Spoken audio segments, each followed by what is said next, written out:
Welcome to the NAS Podcast. Hello, everyone. My name's Dale Benson, and I'm the lead pastor at the NAS in Grove City, Ohio. What you're about to watch has been close to a year in the making. Last year in March, the coronavirus pandemic began to shut down things where churches weren't able to gather and meet necessarily the way that they had been. And the death of George Floyd at approximately the same time began to bring light to many of the racial tensions and divides and injustices that went on within our country. A lot of what began to take place were protests, and some would say riots or conversations.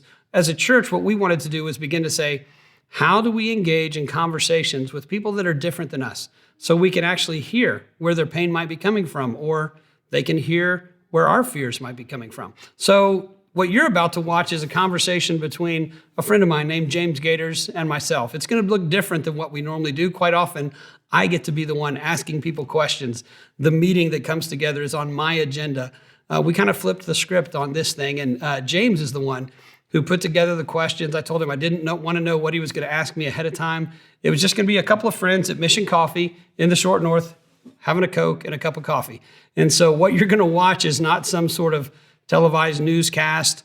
There's not been a bunch of editing except where we might have mentioned some people's names and later on realized, oh, we probably shouldn't have said that. But you're watching two friends just sitting down, having a conversation over a cup of coffee and a Coke. Two guys that love each other. And because we love each other, we're able to dig into some things that might cause tension among people. You might feel yourself getting a little bit tense or uneasy.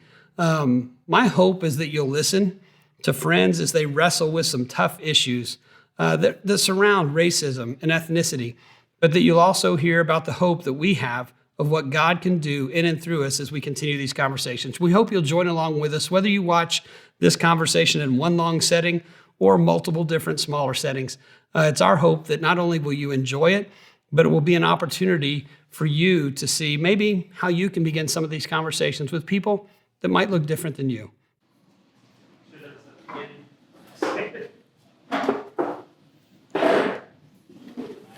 Hey, what's up? Because I think I grew up redneck. I would have been till I was 12. I had the my dad would not let me buy a belt buckle that said redneck. A lot of my friends had them, but I was not allowed to buy one. But I had the tractor pull hat. Yes, sir. With all 13 Confederate States flags on them, that stuff. Yes, sir. But I would have never said I was prejudiced. I wouldn't have said we were prejudiced. My dad would, we would go work at, if the Spanish church had a problem, they would call my dad. If we had some black churches, kind of like y'all were in the black UPC, the black Nazarene churches would call my dad. We would go over there and work and help and do whatever. We were always doing that. They didn't call anybody else. They always called my dad. So I was like, we're not prejudiced. We always went. But as I look back, some of the ways he would talk about things, and I just began to think, that's just the way it is. I didn't think of it as negative or positive or anything. It was just, this is the way life is. I can remember one Sunday being confused, perplexed. There was one or two black couples at our church. Dad was greeting at a door. A couple came in the side door, and he met them, warm, friendly to them. Great to have you guys here. But then he added this phrase. He said, I don't know if you realize, we have a black Nazarene church just down the road. And I remember saying, why did you do that? And he said, well, wouldn't you prefer to be with people that look like you and act like you and talk like you? So I thought, he said, they're welcome here. I told them they're welcome to be here, but if they wanted an option or were looking, wanted them to know that was an option. And to me, that just seemed weird. If they were Baptist, would you say, oh, this is not a Baptist church. You want to go to the Baptist church down the street. If they were white, would you have said that? And so I remember us having this talk in the foyer of the church. I was like 13, just going, this is perplexing to me. And so when he explained it to me, I remember as a 13-year-old going, oh, okay.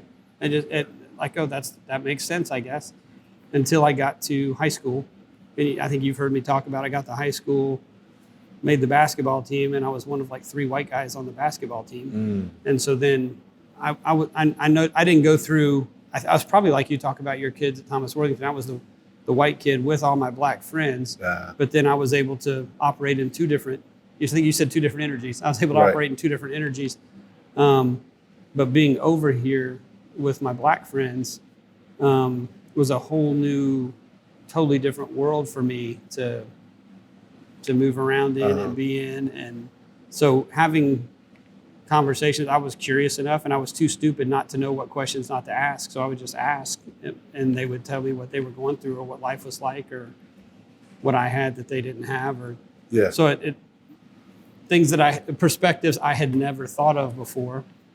Then went away to college, came back, and Miami had become so Hispanic that then, most of my friends, so in my church, everybody was still primarily white, but it had started to transition a bit. But people I'd work with or people when I went to FIU, just totally different culture. It was a melting pot of cultures at FIU where I went. So began to just hear, even without asking, just hear perspectives of how they felt treated. And not just by white people, but by white people or by one another or by different ethnic groups, the whole thing. So it was interesting to hear of prejudices. It helped me understand prejudices outside of white people's prejudices, that there's lots of other prejudices, but understanding that there were other prejudices and people acknowledge those. Okay, so then I began to ask what prejudices do I have, which was a new question because I never really thought of myself being prejudiced, but realizing these are out there too. So do we have some? And realized I did. And then trying to figure out how to, when you don't know you have them, they're harder to find. And a lot of times you don't want to admit you've got them, at least for me. So. Yeah, that prejudice is,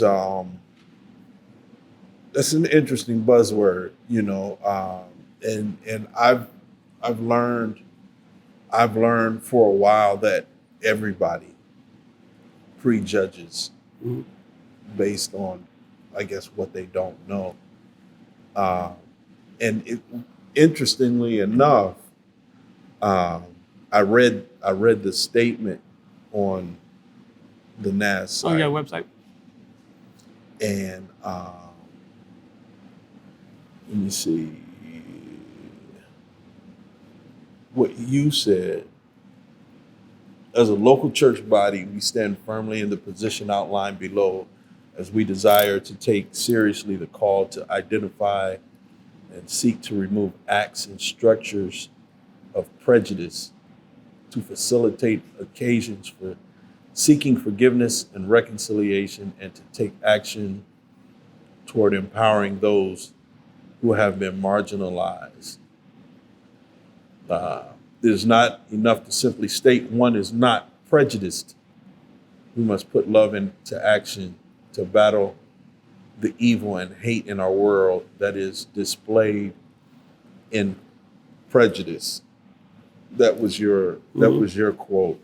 Now, can you unpack that for me? Because especially as the social climate is waking up, one understands that prejudice, it can't stop at just prejudice. There's other stuff behind the prejudge. What do you have to say? I would say in that statement, where we say it's not enough to just say, I'm not prejudiced. A lot of times prejudice gets woven into systems or the way we do things. For instance, laws that are passed, or not even laws, sometimes just the way we operate and figure this is the way the world is. Like, for instance, when I hear people talking about poverty and why poverty tends to hit certain groups more than others, there are numbers of different ways of looking at it, politically, socially, racially. monetarily. It's just, well, their family was already rich, so that's how they got rich. And so there's numbers of ways to dissect that problem and look at it. Quite often, we pick the one that's most comfortable to us. We hang around people that agree, and so it just becomes the way things are. And I would say that's probably growing up most of my life, that was my default. If somebody told me that I trusted, this is just the way things are. This is the way things work. Oh, okay. Right. And so I'd believe it and I would move on. And for people that it didn't make sense to them, sorry, you're just not, if y'all would live in this paradigm, it would make sense. What I didn't realize is that paradigm made sense to me because it worked for me. And I thought that means it will work for everyone. And it doesn't necessarily. So the system that I lived in was set up in a certain way that worked for me. It's hard to, when things are working for you, it's hard to then say, hey, this is not working for all these people. It must be their fault. Because I don't want to admit it's my fault because I'm not purposefully doing anything, right? I'm not purposefully doing anything. It's just the way the world is. As I got older and I began to look at lots of different things, I found out that same argument was used by people who were involved in the slave trade. That same argument's used by people, numbers of ways throughout history. That same argument is used, and I began going, oh, so that's how systems that are created by men, even when we're trying to follow God's ways, the Bible tells us sin is not just the things we do; it's the stuff in us that causes us. It's tricky and it's not always easy. And so it doesn't mean that we purposely do things, but it still doesn't change the fact that it happens. And I've always told people, if I find out I have said something or done something that hurt somebody, whether I did it intentionally or unintentionally, I want to go fix it. That's a whole lot easier when I'm the only one that's done something to a specific person and I can go and have the conversation. What we're talking about with racism and prejudice is it's a much bigger thing to tackle. It doesn't just involve me. It involves cultures of people, many of which I have no control over. Well, all of which I have no control over. It's just myself. So how do I look at that and begin to say, okay, what do we do with that? My default, I don't like to make waves, and I'm good at just going, well, this is just the way things are. And so as we go along, eventually it'll change. I've begun to realize if the people of God don't look at God's word and begin to say, okay, how do we fight against the things that are evil in the world? How do we begin to take those on? And the trouble becomes when people hear the word fight, they get angry. They think of fighting that way. I think as Scripture teaches us, the fighting takes place in the ways that we love one another. So, I mean, you and I talked about I showed my boys the Uncomfortable Conversations with a Black Man, and where he talked about the race that was being run. And what I've tried to continually talk to people about is let's quit talking about this as a race, because in races, somebody's supposed to win. It's not upward where we all cross at the same time. So what if we think about it as a family, and we can start to understand, I can't fix everybody in my family, but one at a time, I can begin to talk to people about stuff. And more importantly, in that, I also have to be open to change or people continuing to point out there's still stuff in you. I'm not saying you haven't made strides, but there's still stuff in you. There are preconceived biases. There are things that are within you that you don't even, they just happen because that's the way you've thought your whole life. And so it doesn't mean you're an evil person. It just means, hey, there's still some things we need to submit to the authority of Christ, to submit to what his word says and go, okay, if this is out of line with that, how do I readjust my life?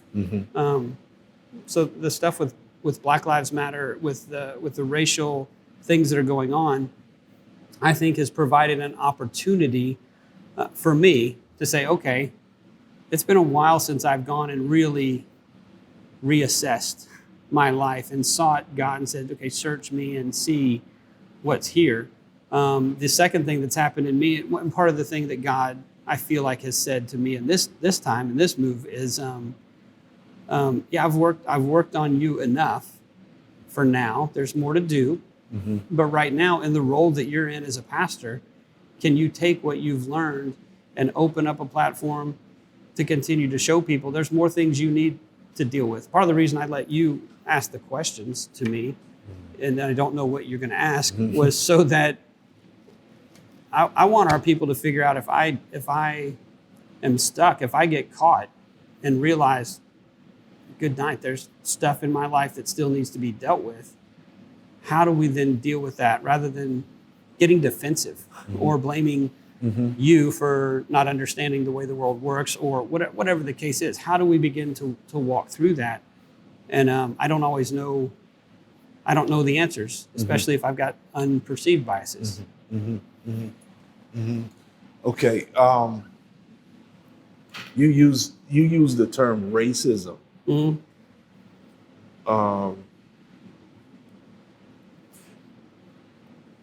There's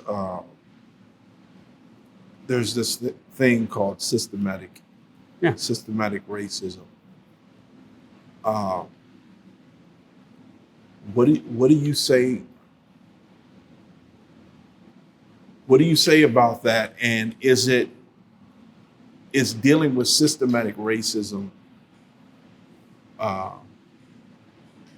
only your job, or is it yours and my job?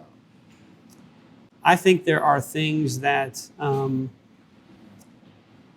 so back up, and so if I take the concept in general of systematic racism, means that we've put systems in place that can have biases in them.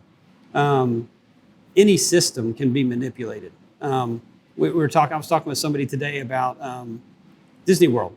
Disney World put in place, you have to wear masks while riding rides. You have to wear masks while walking around. You have to wear masks at all times unless you're eating. Okay? So part of the system, they've got a law, they've got a rule. So people at Disney World have figured out, I'm going to go buy a pretzel, divide it up into small pieces with my family, and walk around holding the pretzel in front of me. And so now Disney has had to say, okay, no, now you learn to eat over. These are only designated areas where you will eat those pretzels because people were beating the system. Now, sometimes we put systems into place and the system may, unintentionally, but it may nonetheless end up causing ramifications we didn't know about. So a group reacts to that. So then we make a law in reaction to that group. But quite often the people who get to make the laws set the laws up. And so they're not meant to I don't think they're initially meant to oppress or do things, but we end up reacting rather than thinking, what was the intention? What are we trying to do?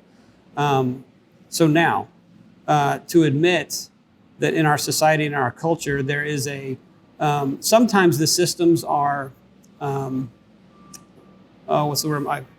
formal. There are formal systems, governments. There is a formal system of government. And most people think when we talk about systemic evil or systematic racism, it is the government laws and all are set up bad. That's one type of system. Another system is just, you and I are friends. This is the way we're going to function and operate. And unspoken systems develop, okay?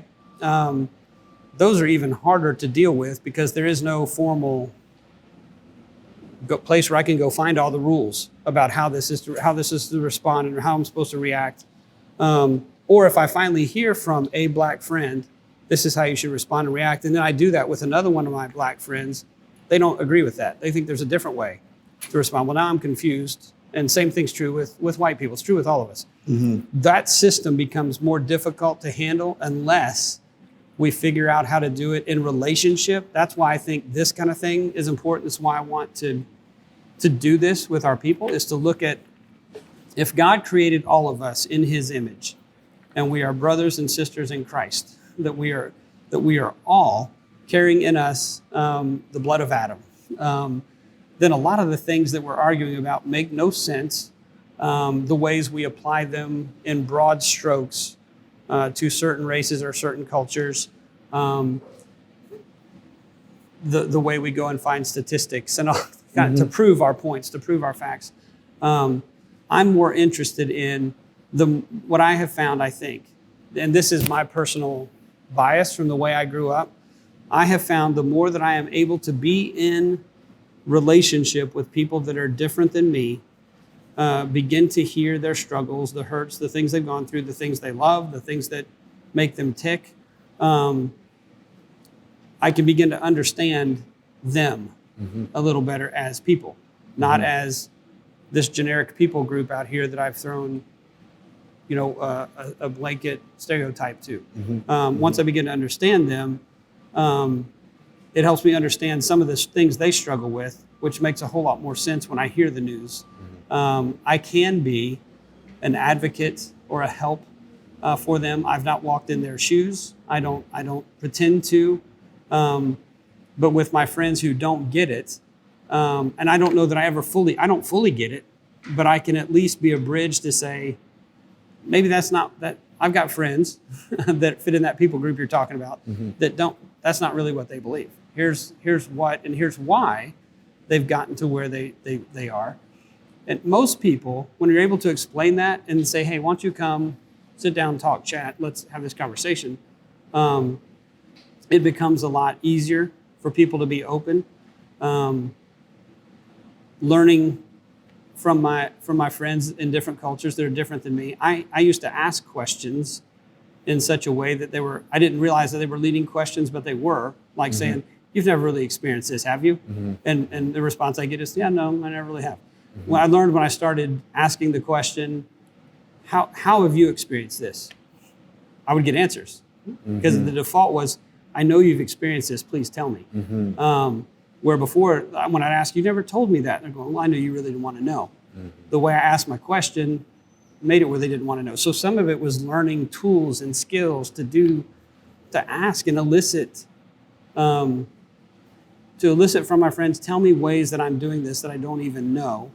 And my friends wouldn't even do it if I asked the question wrong in the first place, because it was I'm not sure I trust you yet. I don't know you well enough to know you to ask those questions or to answer your questions. Because what if I answer this way and you get defensive? Say, oh, not that way. Okay, well now our relationship's not deep, but at least it's okay. And do I want to take the risk of messing that up to really tell you how I feel?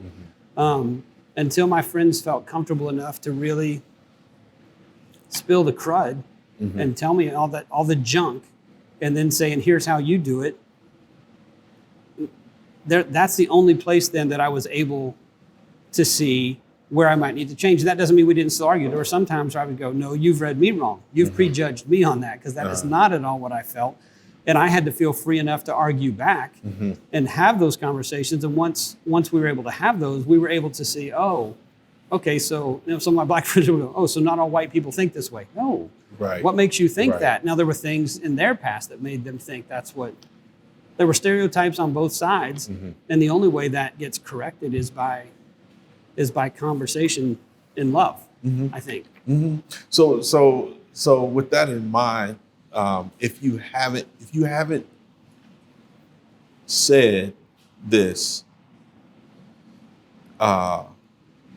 you use the term redneck.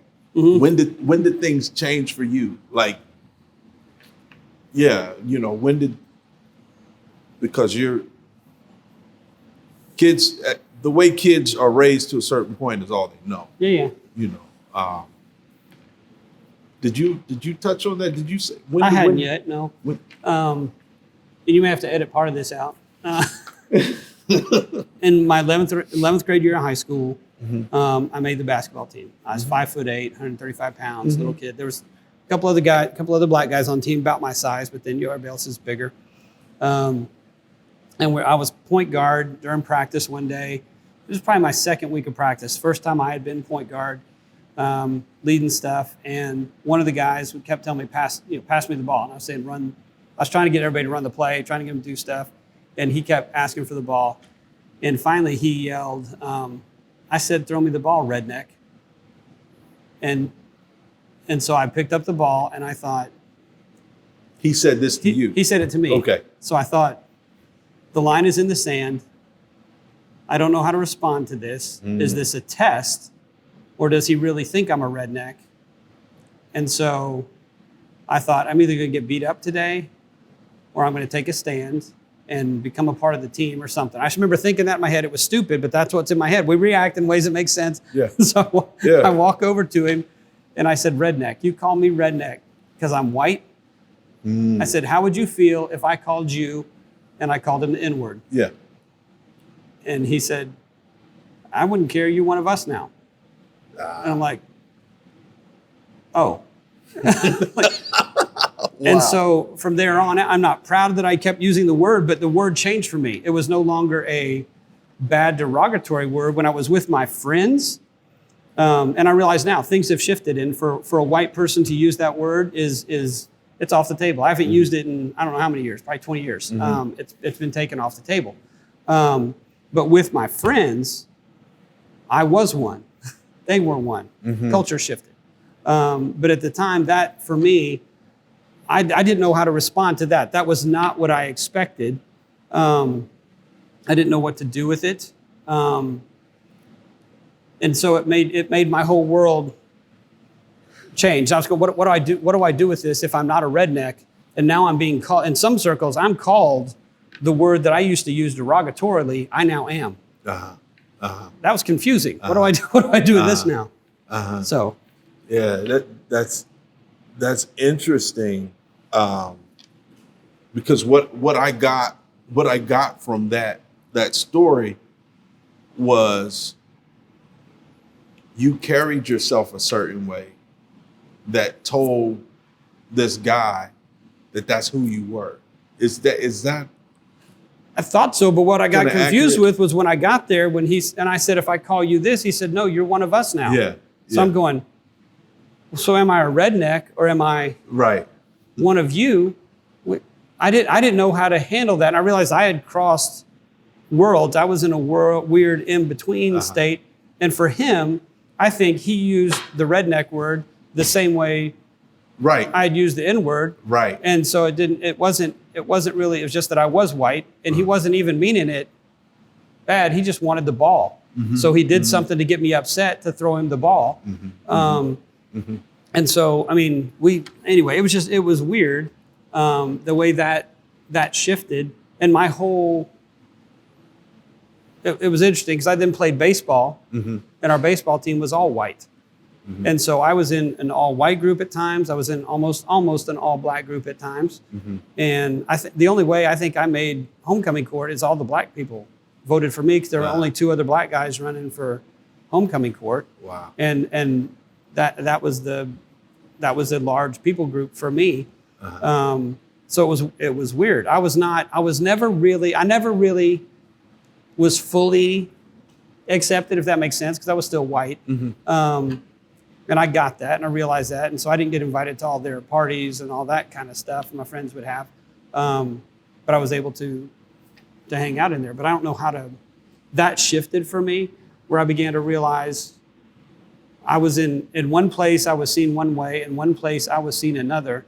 But I still felt like I tried to act like the same person both places. Yeah. I wasn't trying to be one person, one place, but they both saw me differently. Even though I was the same person, I was viewed differently and seen differently. And what's interesting even now is you say that was 11th grade.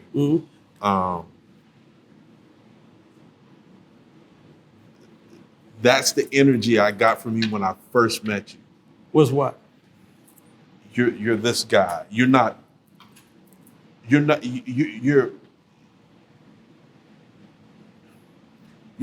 one of us. You understand? You're the cool dude. You're respectfully, you're the cool dude. Okay. You know how to navigate both spaces, and it's not in navigating both spaces. I don't get that you're trying to get an advantage in either one. You just want to be yourself. Does that make sense? And I think what I learned, yes, that makes perfect sense, because I think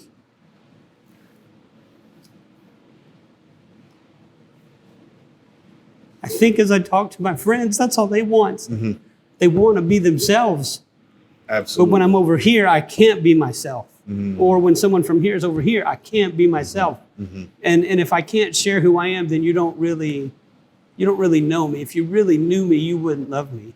And so I hurt for my friends that can't do that. And so we call each other things and put each other other places. And I'm going, I love you and I love them, whoever, I love her and I love him, or I love, whatever. I love you and I love this, my other friend. Why can't you all love each other? Right. And it's because you've called each other something, or you've seen something, and we've become better at making enemies than figuring out how can we begin to hear one another. I think I had a freedom. I gained a freedom that not everybody gets, and I don't know why, and I'm grateful to God that I did. But I've learned if I can't be myself, you're not really loving me anyway. So I might as well be me with you and be me with you and just be me. And some people are and I don't like it when people don't like that. When people don't like me, I'm ticked. I hate COVID.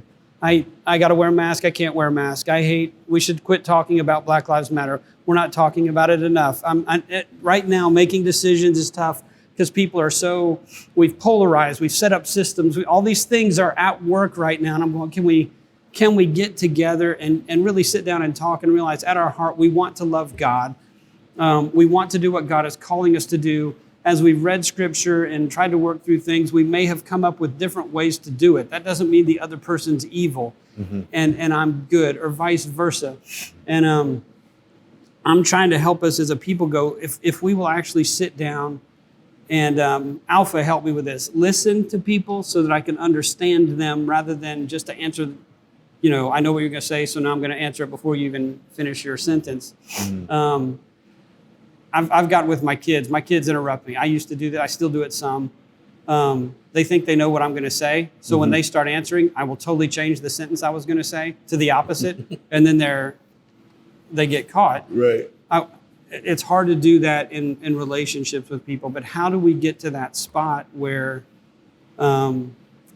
if we begin, I'm not saying there aren't evil people in the world. I think there are evil people in the world. I'm not naive. I'm not stupid. But I think a lot of times we're reacting out of biases, out of fears, out of things that other people have told us other people think or what's going on. And when I sit down and just talk with people, I begin to find they're people. People have agendas. They have things they're trying to do, but most people just want to live life in such a way where they can find happiness, where they can have relationship, and they're looking for those places. And quite often they'll write off entire groups of people to go do their thing. And there's people like that I have to say, okay, fine, go on, move on. And I'm not going to get along with everybody. Not everybody's going to love Fran Benson's son. I realize that. But how are we going to live and love in such a way that I can at least listen and hear where your pain's coming from? I may not agree with it.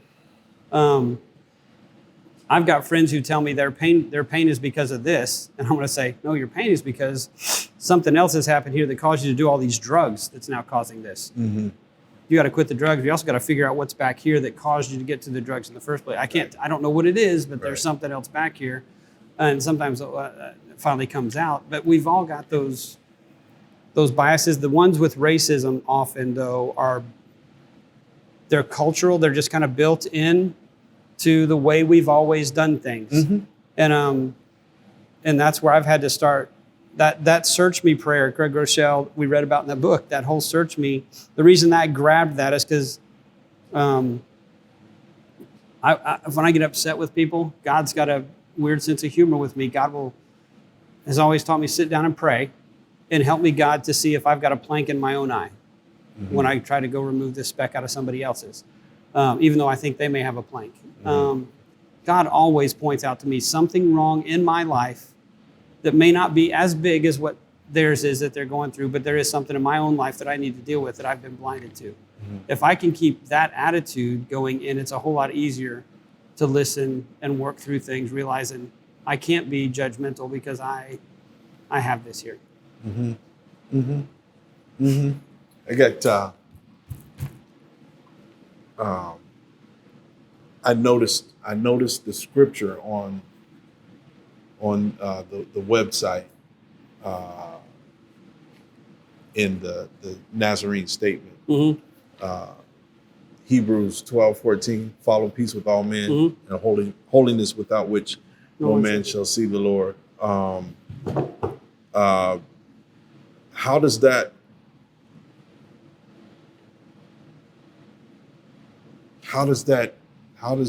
connect?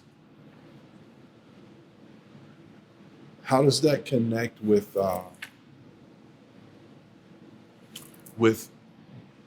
how you describe you being in the middle of people who don't necessarily get it?